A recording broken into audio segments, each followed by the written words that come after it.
Bismillahirrahmanirrahim. Alhamdulillahirabbil alamin. Arrahmanirrahim. Pertimbangan tentang ulama-ulama kiai-kiai menerima NKRI, mengesahkan NKRI, ya, setia membela, mencintai, menjaga NKRI, menyatakan sah secara syar'an negara NKRI. Apa pertimbangan pertama kemarin? Negara ini memenuhi perintah syarak, yakni jaga agama, terus jaga agama, terus jaga akal, menyelenggarakan pendidikan, terus jaga keturunan, nikah diatur ya, terus jaga martabat, yang terakhir jaga tentang kepemilikan harta bagi rakyat masing-masing. Yang kedua, apa pertimbangannya ulama-ulama NU mengesahkan secara syar'an NKRI, mencintai, setia, menjaga, membela, mendukung NKRI. Ini pertimbangan kedua. Nahnu, kita semua hakon sebenarnya, in factly, wulidna, kita semua dilahirkan, wa isna, kita hidup, wa na'budu rabbana, kita beribadah, wa nujahid, kita berjuang, ngajar TPQ, ngajar MI, wa nata'allam wa nu'allim, kita belajar ngaji dan mengajarkan ngaji. Semua aktivitas keagamaan itu berlangsung di mana, Mas? Di Saudi apa di Indonesia? Fi daulatina Indonesia, di negara Indonesia. Aneh kalau orang itu menentang negaranya sendiri, padahal lahir nang kono, urip nang kono, ngibadah nang kono, berjuang nang kono, ngaji yo nang kono, ya. Negara yang sudah memberi segala-galanya, ngaji lancar, Jumatan lancar, jamaah lancar. Negara yang sudah memberikan segala-galanya malah dibenci, ditentang. Aneh para? Anak-anak pondok enggak boleh ikut-ikutan FPI, ngerti? Halo? Enggak boleh ikut-ikutan PA 212, halo? Enggak boleh ikut-ikutan HTI, paham? Enggak boleh ikut golongan tokoh siapapun yang nyinyir kepada bangsanya sendiri. Pertimbangan ketiga, kenapa ulama-ulama menerima NKRI ini, Mas? Tasarruful imam ala ra'iyah manutun bil maslahah. Kebijakan seorang kepala negara itu harus didasarkan pada prinsip kemaslahatan. Indonesia kalau secara terang-terangan resmi pakai negara agama belum bisa maslahan untuk Indonesia. Arek-arek aja turu, halo, sampai ku, ayo ngaji, ngarep ku lho. Nah, melek. Nah, Indonesia itu agamanya macam-macam. Kalau negara ini diberi merek negara agama, geger. Coba wong Bali ngotot tak gawe negara Hindu, geger apa enggak? Geger. Wong NTT ngotot tak gawe negara Katolik, geger apa enggak? Geger. Demikian pula kalau kita orang Jawa ngotot tak gawe negara Islam, wong Bali yo geger. Enggak maslahat, paham? Is mending negara yang ngayomi semua. Negara Madinah yang dipimpin Nabi tidak diberi nama ini negara Islam, enggak. Diberi nama ini negara Madinah, kayak kita ini negara Indonesia gitu. Ngayomi semua. Supaya maslahat, bisa menerima semua, tidak perang darah. Sama aja. Man karo koncomu royokan bantal siji. Bantal siji arek papat. Pak iki ngamuk, pak iki ngamuk, di pak iki ngamuk, di pak iki ngamuk. Tapi lek enggak bantalan kabeh gelem. Ya wis bantal didele enggak usah bantalan kabeh wis. Ya. Rada atos tapi maslahat enggak tukaran, enggak perang saudara. Bismillahirrahmanirrahim. Yang keempat, apa pertimbangan kiai-kiai menerima NKRI? Negara ini kemaslahatannya sudah nyata, Mas. Dengarkan saya. Dengan adanya Indonesia merdeka, bisa menyelenggarakan haji umroh diberangkatkan sendiri. Dulu yang memberangkatkan haji umroh itu Belanda. Tentu dengan harga yang sangat mahal wong londo. Setelah merdeka, haji umroh diurus diberangkatkan sendiri. Paham?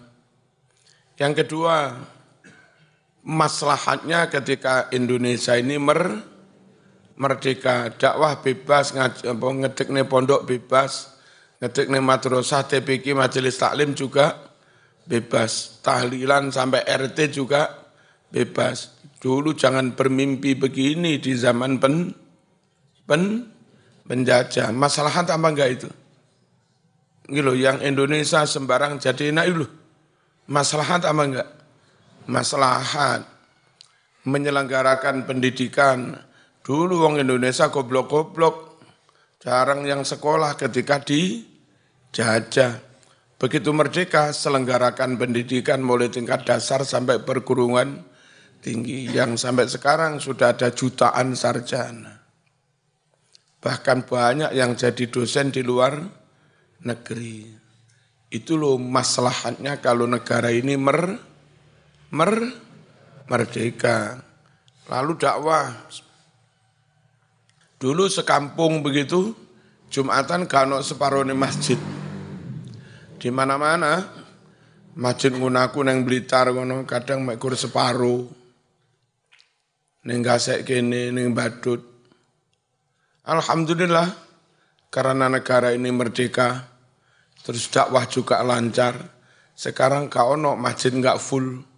Ya, jumlah masjid bertambah, jamaahnya malah bertambah. Ditambahi masjid, jamaahnya luber-luber. Itu Indonesia, beda banget dengan luar negeri. Yang kemarin saya katakan, Indonesia masih bertahan prosentasenya kisaran 90% Muslim, kurang sedikit. Malaysia tinggal 68%. Singapura Muslimnya tinggal sekitar 10%. Saudi total tinggal 75%. Mesir tinggal 70-an%. Indonesia saya ngetop, Mas. Ini maslahatnya negara NKRI itu nyata sudah. Ya, karena kemaslahatannya nyata, nggak boleh negara RI dibubarkan, lalu ingin mendirikan negara baru yang kemaslahatannya belum tentunya nyata. Paham? Nah, kenapa kita bersikukuh mempertahankan NKRI, enggak kita rubah? Pertimbangannya kaidah nomor 4. Ini kaidah usul fikih.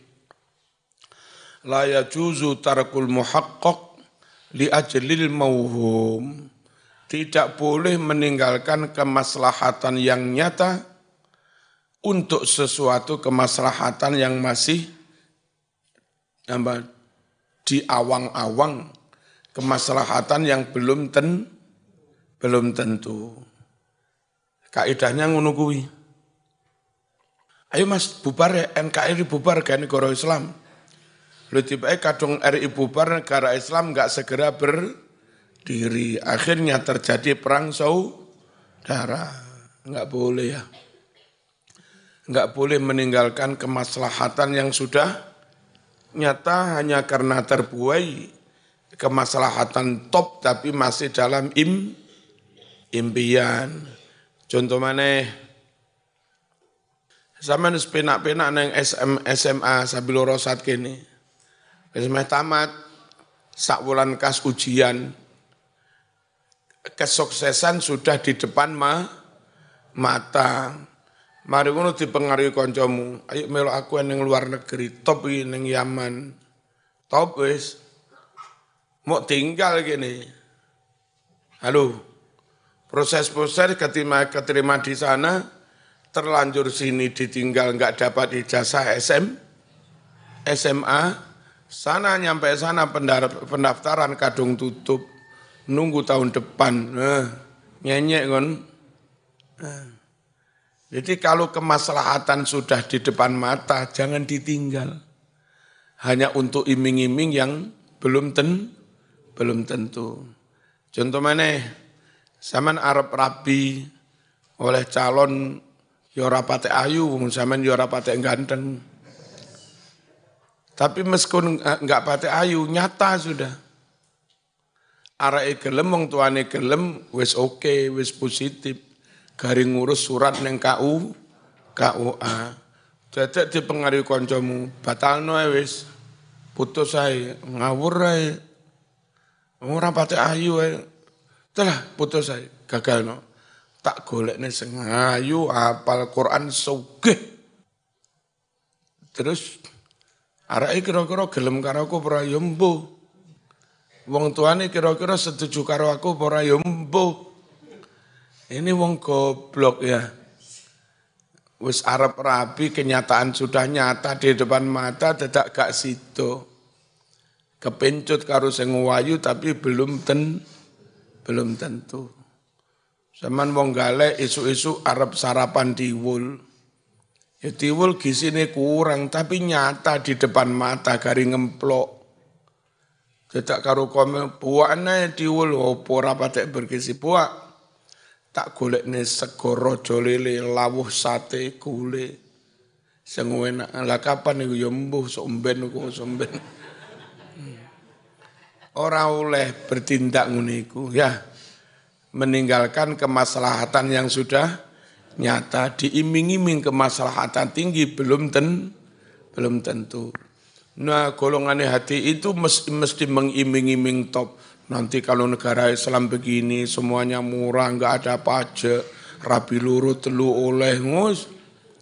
Diiming-iming sing enak-enak tok ngono kuwi. Terbuai. Ya. Dan kenyataannya negara-negara Timur Tengah yang ini berubah seperti itu, perang saudara. Jangan mau kita punya kaidah usul fikih. Mana kaidahnya? La yajuzu tarkul muhaqqaq li ajlil mauhum. La yajuzu ora wenang tarkul muhaqqaq ninggalake kemaslahatan kang wis nyoto li ajlil mauhum krana arai ngarep-ngarep kemaslahatan yang masih diduga belum tentu. Al-muhana. Terus kita itu boleh saja ambil model baru, tapi enggak boleh dengan meninggalkan barang yang lama yang masih baik. Jadi gimana? Perbaikan boleh, tapi ngobrak-ngabrik jangan. Karena kaidahnya melestarikan yang lama dan pelan-pelan ambil yang baru yang lebih baik. Jangan hanya karena ingin ambil yang baru, yang lama diobrak-abrik, ya. Kepingin sego raja lele, sego jagung mau buah ojo. Cekelen sik sego jagung didili. Lek tibake ra sida oleh raja lele, ya iki dipangan terus. Lek tibake sida oleh, ya segone jagung pakane lele. Apa? Ngantuk. Makanya aja ngantuk, tak kandhani ra kena. Nek soal ngantuk aku yo ngantuk rek. 12 posisi saya itu masih di Madura. Ngaji 2 tempat di Sampang sana. Sampang Utara, Banyuates. Terus yang kedua ke timur lagi ke Tapang, Dari Ketapang itu terus ke Laok, Abu jauh. Terus sampai itu mobil parkir, karena jalannya jelek nggak bisa masuk mobil. Itu 1,5 kilo.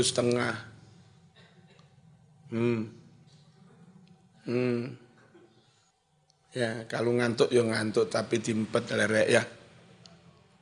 Dikucek. Utawa sang minyak kayu putih serono mripatmu. Ayo, ndingklu apil, ndingklu tawaduk, ndingklu tak kira tawaduk tiba turu. Ngapusi men. Apa pertimbangannya al-muhafadzah 'alal qadimi salih wal akhdhu bil jadidil aslah? Boleh mengambil yang baru yang lebih baik, tapi tetap menjaga barang lama yang masih baik. Sama dengan merehab rumah itu. Boleh masang kusen yang baik, tapi sekiranya kusen lama masih baik jangan dibuang. Dipasanglah di mana gitu loh, ojo dibuang. Halo. Itu prinsip apa? Pembangunan, prinsip mengadakan perubahan itu begitu. Ingin merubah pengurus yayasan, pengurus selamat corek kabeh, ganti yang baru tok, enggak boleh. Wong yang ngerti sejarah merintis mendiri yang pengurus lama. Kalau ingin perbaikan, monggo aja tambal sulam. Ada beberapa pengurus lama yang masih sehat, kuat, meskipun sepuh dipertahankan. Terus diganti beberapa titik kosong, diganti pengurus yang baru. Itu pun harus yang lebih top. Ya, ngerti ya? Tuh. Lawas semua, enggak pernah ada yang baru. Kapan ada pembaruan, kapan maju. Baru semua enggak ada yang lawas, enggak ngerti sejarah, rusak juga. Nah, Indonesia begini ini. Terus, tapi pelaksanaan Islamnya belum sempurna. Melaksanakan Islam itu tidak harus total 100%. Melaksanakan perintah Quran itu, perintah Quran Sunnah, berdasar kemampuan. Diperintah 100, mampu 50, enggak apa-apa. Diperintah 100, orang Amerika, Muslim Amerika, mampunya masih 25, enggak apa-apa. Diperintah 100, Muslim di Papua Nugini masih mampu 10, enggak apa-apa. La yukallifullahu nafsan illa wus'aha. Allah tidak memaksa orang kecuali sebatas kemampuannya. Jadi kalau Indonesia Islam belum bisa dilaksanakan 100%, bukan karena kita menentang syariat Islam, tapi karena memang itu yang masih mampu dilaksanakan di Indonesia. Halo, contoh hukum gantung membunuh kisos ganti dibunuh. Itu kalau diterapkan di Indonesia kacau untuk sekarang.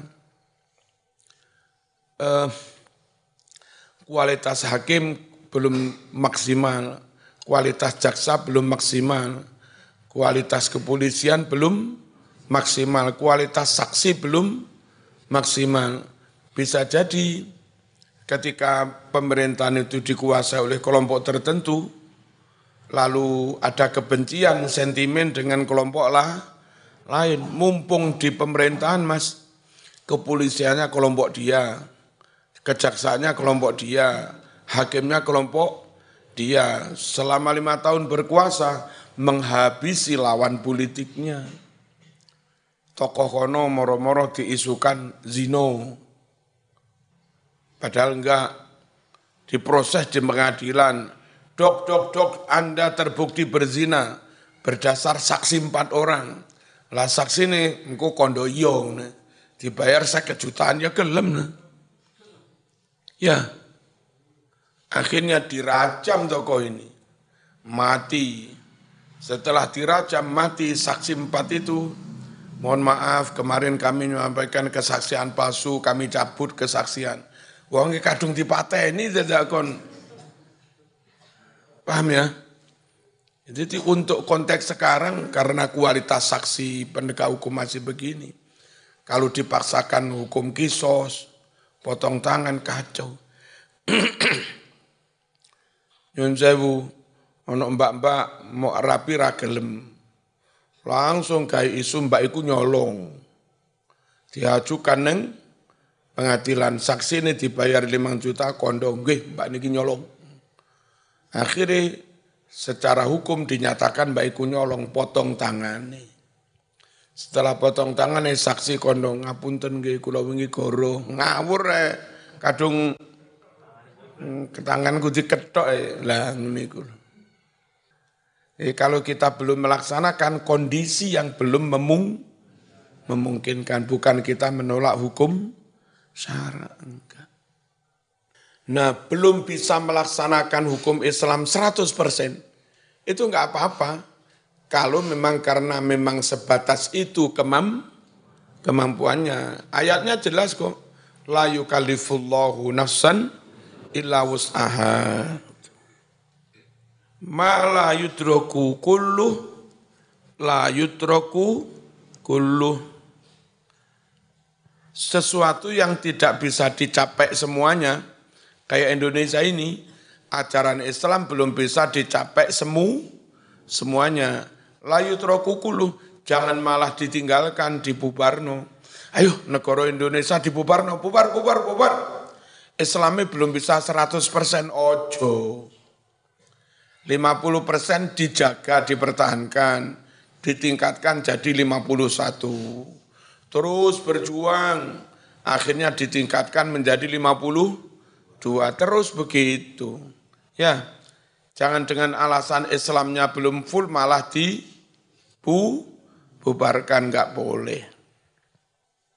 Faiza amartukum bisyai'in, jika aku perintahkan kalian semua, bisain dengan suatu perintah, kata Nabi, faktu maka kerjakan olehmu. Dikerjakan semua? Apa dikerjakan sebagian yang sekiranya mampu? Halo? Perintah agama itu loh, perintah Quran, perintah hadis, harus dikerjakan semua? Apa dikerjakan yang sekiranya kita mampu? Faktu maka kerjakan olehmu, ma sesuatu istatoktum yang kamu mampu, minhu dari sebagian perintah agama itu, enggak harus semua. Lakukan sebagian yang sekiranya mampu. Ayo, zaman sekarang kon nglakoni kabeh. Ini, delok. Yo sedekah, yo wiritan, yo jamaah, yo qobliyah, yo ba'diyah, yo duha, yo tahajud, yo salat witir. Yo nyambut gawe, yo nafkahi bojo, yo pengajian, yo manakipan, mencret kon.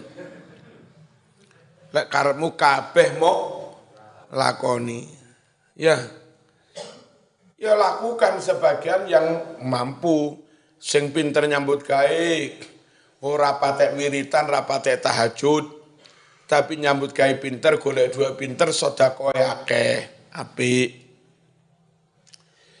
Sing ra pinter nyambut gawe, pengangguran, ya, salate akeh, salat sunan akeh, maca Quran akeh, wiritan akeh, tapi pas ono sumbangan gak iso nyumbang. Gak apa-apa, gak iso nyumbang pancen ra gablek duit, tapi di balik itu meskipun gak iso nyumbang, wiritane akeh, sedekah akeh, kok sedekah. Salat duha sregep ndongakne wong liya.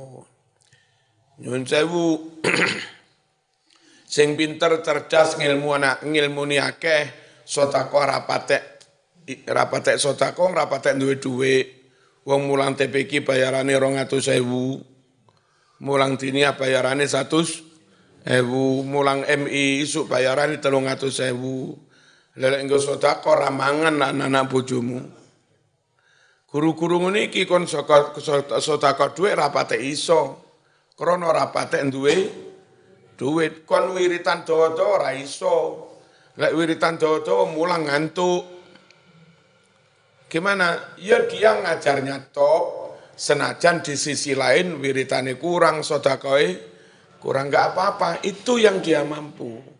Nah ketika Nabi perintah bukan harus dilaksanakan semua, laksanakan sebagian yang sekiranya kamu mampu.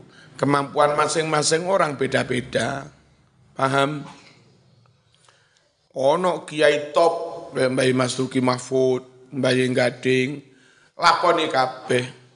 Sedekah yo sregep ancen duwe akeh. Ya, tahajud wiritan kuwan ancene kiai. Mulang barang ancene pinter sembarang dilakoni. Tapi wong niku siji loro. Nek sampean ngono pisan nyenyek kon. Bismillahirrahmanirrahim. Jadi kalau Indonesia katanya Islamnya belum full, belum kafah, gak apa-apa. Memang itu yang mampu dilakukan. Terus berikutnya kenapa NU mendukung NKRI? Memang mencintai, menjaga setiap pada negerinya sendiri, itu bagian dari iman. Mana? Hubbul watan minal iman. Cuma iku lho nglakokne dawa ndeke kurang pas. Kalimatnya al-watan, hubbul watan, kan ngono. Minal iman. Ini dawa minal barang dadi nyanyian hubbul watan minal iman. Iku piye? Hubbul waton ngono iki. Sesekali lek nyanyi aja hubbul waton aja ngono. Hubbul waton ngono. Minal iman ngono. Tapi yo piye kadut. Wala takun minal hirman inhadu ahlal waton. Aja ahlal waton. Inhadu ahlal watan Indonesia biladi. Biasa Indonesia bila kono ono ya ila bi kok iso bi Indonesia biladi anta unwanul fakhamah kullu man ya'tika yauman tamihan yalqa himama. Mane iku dawa yalqa himama ngene iku. Allah yembuh.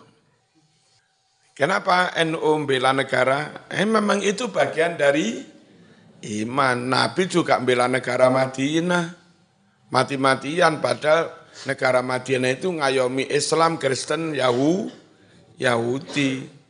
Meskipun banyak penduduk non-Muslim, Madinah tetap dijaga, dicintai oleh Kanjeng Nabi. Indonesia meskipun ada non-Muslim, ya tetap kita cintai. Minal iman. Apa ada hubungannya mencintai, menjaga setia pada negaranya? Terus lalu ada hubungannya dengan iman? Ada. Di mana ada jutaan muslim, 230 juta, 40 juta, ada di Indonesia. Mencintai, menjaga Indonesia itu sama dengan menjaga 240 juta muslim. Di mana ada masjid jumlahnya hampir 1 juta, ada di Indonesia. Komitmen mencintai, setia, menjaga Indonesia, sejatinya komitmen menjaga, mengamankan 1 juta masjid. Di mana ada 200-an ribu hafid Quran, ada di Indonesia. Komitmen menjaga, mencintai Indonesia, sejatinya komitmen menjaga para hafid Quran. Di mana makam wali utuh, malah dirawat. Di Indonesia, di Arab tambah digusur makam wali-wali. Halo. Menjaga, mencintai Indonesia sebetulnya sama dengan menjaga makamnya para wali dan para ulama. Indonesia bubar, ganti negara Wahabi, bubar mas, makamnya Wali Songo. Ya, ngerti ya? Di mana negeri mayoritas ahlu sunnah wal jamaah? Ya di Indonesia. Negeri yang masih banyak wiritan, manakipan, maulid, tibaan, istighosah, rotib, ada di Indonesia. Kalau nggak percaya silakan saja muter-muter ning Arab kono. Gak usum malam Jumat ning kampung-kampung ning RT ono tahlilan ora usum Mas. Gak usum rutinan per kampung ono rutinan rotib kok ngipi ngono. Jadi seono negeri Ahlussunnah ya di Indonesia ini Mas. Komitmen mencintai menjaga Indonesia sejatinya komitmen mencintai menjaga Ahlussunnah wal Jamaah. Makanya yang anti NKRI itu rata-rata Wahabi. Nah repotnya anak-anak NU yang goblok-goblok melok-melok repot. Jelas itu proyeknya Wahabi malah mau dukung. Rojo cerdas didik ini lah. Jadi wong, hei, halo. Jadi menjaga, mencintai NKRI itu dalam rangka itu semua. Nah menjaga masjid, menjaga ulama, menjaga hafidh Quran, menjaga jutaan muslim, itu bagian dari keimanan apa kekufuran? Keimanan. Makanya mencintai tanah air, itu bagian dari iman. Ngerti? Tuh. Terus ono sing takon maneh, apa Rasul juga cinta tanah air? Ya dilihat. Kalau tanah air Jawa, ya. Kalau tanah air Madura, mungkin enggak. Apa bedanya? Tanah air Jawa itu ya negeri ini tanah air. Kalau di Madura, tanah air itu tanah becek. Saya pengajian yang Pasuruan yang Lekok, sing jemput suaminya Mbak Lufa gitu, SMP itu. Nah, terus mobil parkir, jalan agak jauh, jalan kaki. Malam-malam karo senter. Awas mak kiai tatem kiai kento benya tanah air kiai. Aduh, oh boy kok ke tanah air. Tateh mak kiai benya tanah air kento kiai. Apa tanah air itu?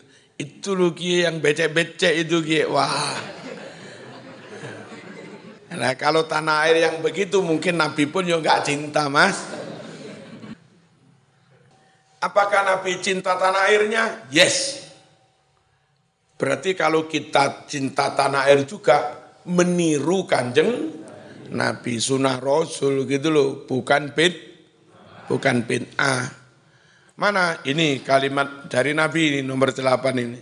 Wallahi demi Allah, innaki sungguhlah kau negeriku Mekah. Dulu Nabi tanah airnya Mekah. Lalu Nabi dapat perintah hijrah. Sebagai putra Mekah, Nabi berat sekali meninggalkan tanah airnya. Tapi karena diperintah hijrah ya tetap berangkat. Ya, Nabi secara lisan menyatakan cinta Mekah, cinta tanah air dan keberatan meninggalkan Mekah itu. Innaki sungguhlah engkau hai Mekah la ahabbu biqa'il ardi. Benar-benar wilayah bumi yang paling dicintai. Benar-benar wilayah bumi yang paling dicintai. Ilayya olehku. Nah, nyata toh? Nabi menyatakan cinta Makkah. Kita menyatakan cinta Indonesia. Itu sunnah Rasul, Mas. Walaula anni ukhrijtu minki. Andai tidak karena aku diusir dari engkau. Siapa yang usir? Orang kafir Quraisy. Andai tidak karena aku diusir dari kamu, lama kharajtu, niscaya aku tidak keluar dari Mekah. Perkara aku sekarang keluar dari Mekah, hijrah, terpaksa karena diusir oleh kaummu kafir Quraisy. Itu loh. Tapi Nabi tetap saja cinta tanah airnya. Paham ya? Santri se-Islam kayak apapun, sealim kayak apapun, sedakwah, sejihad, amar ma'ruf kayak apapun, tetap wataniyah, tetap nasionalis, cinta tanah air, NKRI harga mati. Kalau karena sampean merasa alim, merasa top, merasa jadi mujahid, jihadi, da'i, mubaligh, lalu sampean anti NKRI, terus atas alasan apa? Mbah Yahya Gading waliullah, mursyid thariqah, tapi ikut perang melawan penjajah, pondoknya dulu jadi markas. Ya, gara-gara kamu merasa alim anti NKRI, Mbah Yahya Gading alim tidak anti NKRI, apa kamu lebih alim dari Mbah Yahya? Enggak toh? Halo? Mbah Yahya Basori, kurang apa ahli tafsir, ahli Quran, ahli sembarang. Tapi dulu sukanya nyun sewu nyegat Londo. Cerita kepada saya, nyegat Jepang ketika Mbah Yahya Basori masih muda-muda, bengi-bengi nyegat. Jadi nggak kawat ditarik di jalan raya Singosari itu. Engko lek ono Jepang ta apa lewat, kawate kan peteng ra ketara ditarik ngene. Nah, terus Jepang sing numpak sepeda tau apa ngono, malih nabrak kawat iku tiba. Nah, karek nyekel. Ngono iku mbiyen Mbah Yahya Basori. Berjuang untuk kemerdekaan NKRI. Nah, sampean dadak ngruweti NKRI. Halo? Halo? Mbah Hasyim As'ari, Mbah Wahab, Mbah Yahya As'ad, orang top-top waliullah, Syekhona, ya kan?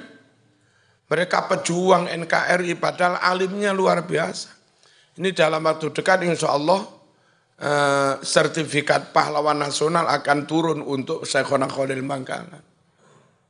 Dan memang asli pejuang dulu itu wali, hafidh Quran, ahli Islam, ahli usul fikih, sekaligus NKRI harga mati. Saiki lagi iso didik-didik.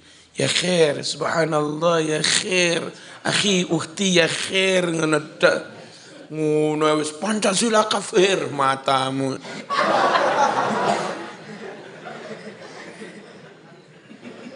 Ngono wis wani nentang-nentang bangsane de ngilmumu sepiro. Halo. Gak oleh melok ngono iki lho ya. Panutan kita jelas. Kalau di Muhammadiyah Mbah Ahmad Dahlan kurang alim apa? Cokro Aminoto kurang alim apa? Muhammad Nasir, Haji Agus Salim, banyak tokoh-tokoh Muhammadiyah. Hadi yang Jogja itu. Nah, terus Jenderal Sudirman juga Muhammadiyah.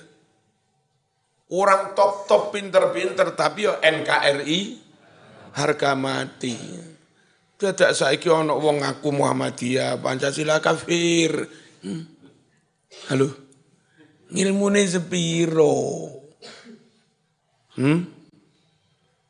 Sing repot iku seneng nang Indonesia, kagum dengan Indonesia, selfie. Bangga. Tol wapi ya seneng nang tol selfie. Mari gue melok aksi neng Jakarta, Pancasila kafir, presiden kafir, iku piye karepe. Aneh. Itu ada yang tidak beres dalam dirinya, ambivalen, munafik. Kadang kono, kadang yo kene orang nggak punya pendirian, nggak punya sikap, ya nggak berkepribadian. Dah, pokoknya santri ikut ulama-ulama, ngaji top, berjuang top, ngamalnya Islam yo top, amar ma'ruf yo top, tapi bila negaranya yo ya top. Al-Fatihah.